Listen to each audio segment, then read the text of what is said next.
Don't pick up the phone, you know he's only calling 'cause he's drunk and alone too. Don't let him in, you have to kick him out again free.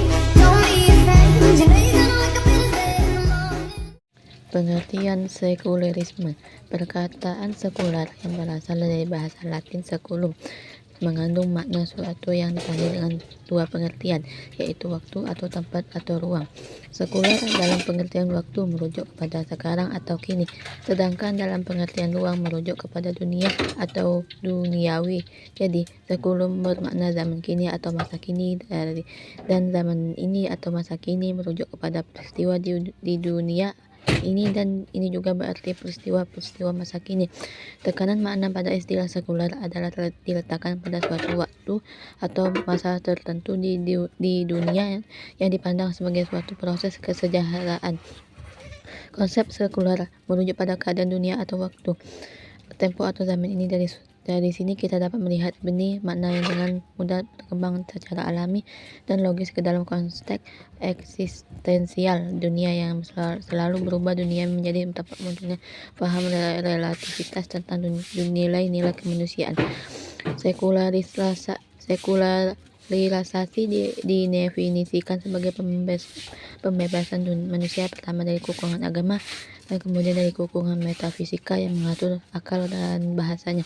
Sekularisasi tidak hanya meliputi aspek-aspek sosial dan politik dalam kehidupan manusia, tapi juga tentunya meliputi aspek kebudayaan, karena sekularisasi termasuk hilangnya pengaruh agama daripada simbol-simbol integrasi kebudayaan.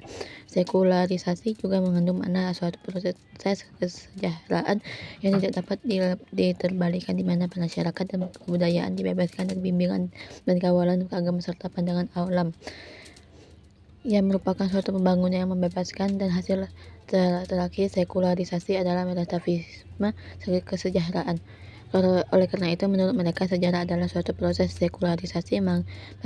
Bagian utama dari dimensi sekularisasi adalah penghilangan pesona dari alam tabii, penghinaan kesucian dan kewibawaan agama dari politik, dan penghapusan kesucian dan kemutlakan nilai-nilai agama dari kehidupan.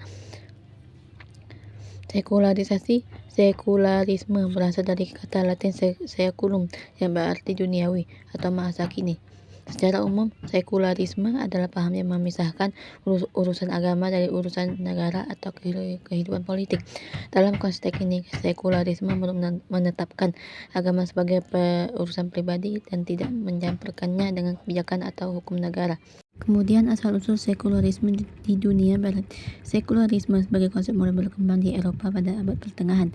Beberapa pemikir seperti Dante Alighieri, Marsilius dari Padua, dan William Occam mulai mempertanyakan dominasi gereja dalam urusan politik dan pemerintahan.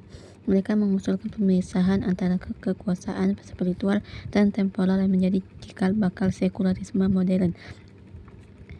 Pada abad ke-19, istilah sekularisme secara resmi diperkenalkan oleh George Jacob Holyoake di Inggris pada tahun 1846.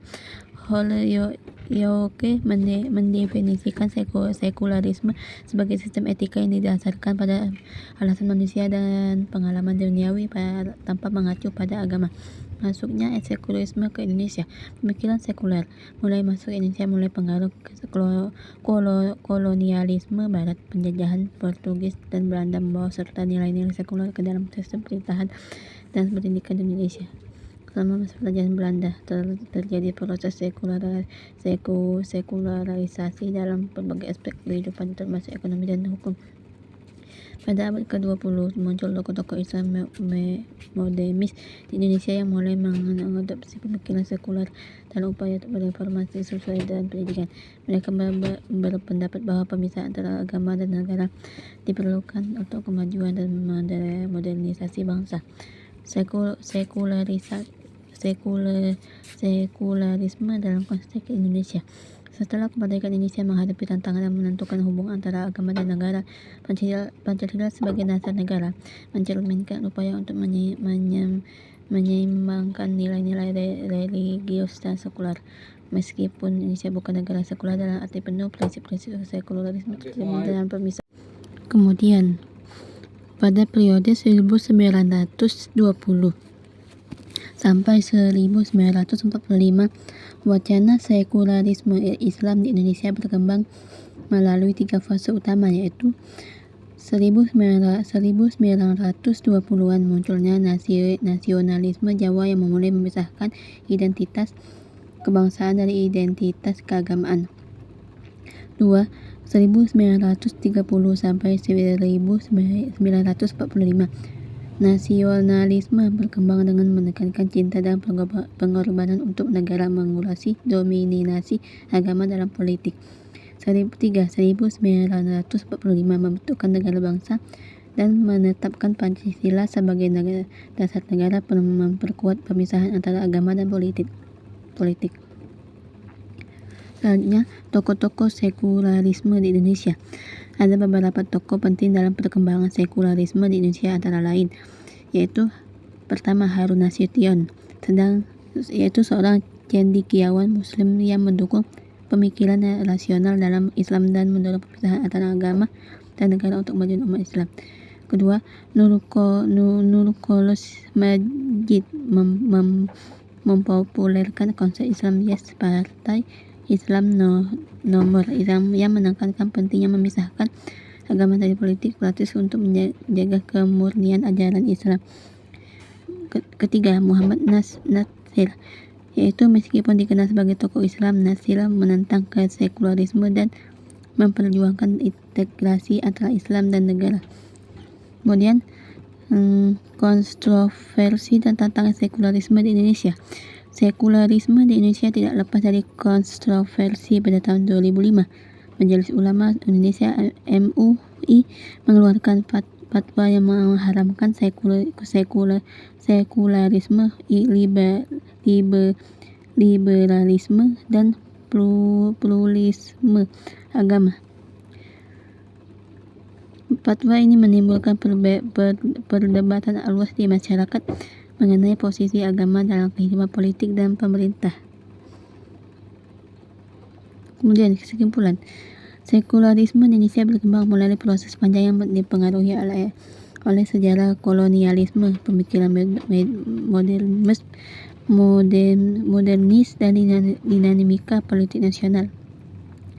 Meskipun tidak sepenuhnya mengadopsi sekularisme seperti di Barat, Indonesia mengimplementasikan prinsip-prinsip sekuler dalam upaya menjaga keragaman dan kesatuan bangsa. Perdebatan mengenai peran agama dalam negara masih terus berlangsung, mencerminkan kompleksitas hubungan antara agama dan politik Indonesia. Baik, selanjutnya kita akan membahas abad pertengahan dari sekularisme. Pada abad pertengahan, sekularisme sering dipahami bukan sebagai pemisahan tegas antara gereja dan negara sebagaimana daerah modern, melainkan sebagai rangkaian perdebatan dan konstruksi intelektual yang menegaskan otoritas temporal duniawi berbeda dari otoritas spiritual gereja. Meskipun istilah sekuler sebagaimana kita kenal saat ini baru muncul di akhir abad ke-19, akar pemisahan antara tatanan duniawi dan sakral sudah tumbuh sejak era awal Kristenan dan mencapai kontur politik intelektual yang semakin jelas antara abad ke-11 hingga ke-14. Pergulatan teoritis dan politik pertama yang penting muncul lewat kontroversi investitur pada abad ke-11 antara Paus Gregory VII dan Kaisar Heinrich IV, menunjukkan secara eksplisit bahwa kekuasaan gereja bukanlah mutlak atas kekuasaan temporal, di mana episode ini menciptakan presiden bahwa kerajaan dan paus dapat berdiri secara mandiri, memiliki batas dan ruang legitimasi masing-masing. Kemudian abad ke-13 menyaksikan kebangkitan kembali pemikiran Aristotelian melalui karya skolastik Thomas Aquinas dan para filsuf dari ordo Dominikan dan Fransiskan, yang memberikan dasar rasional politik atas gagasan bahwa kekuasaan negara harus berlandasan hukum alam dan rasio, bukan hanya otoritas agama. Kemudian kemajuan intelektual ini berpuncak pada karya kritis Marsilius dari Padua, Defensor Pacis, yang menolak supremasi paus atas politik dan mengusulkan agar legitimasi kekuasaan temporal berasal dari rakyat serta otoritas legislatif bukan dari institusi gereja, yang mana pemikirannya merupakan tongkat lahirnya gagasan pemerintahan sekuler,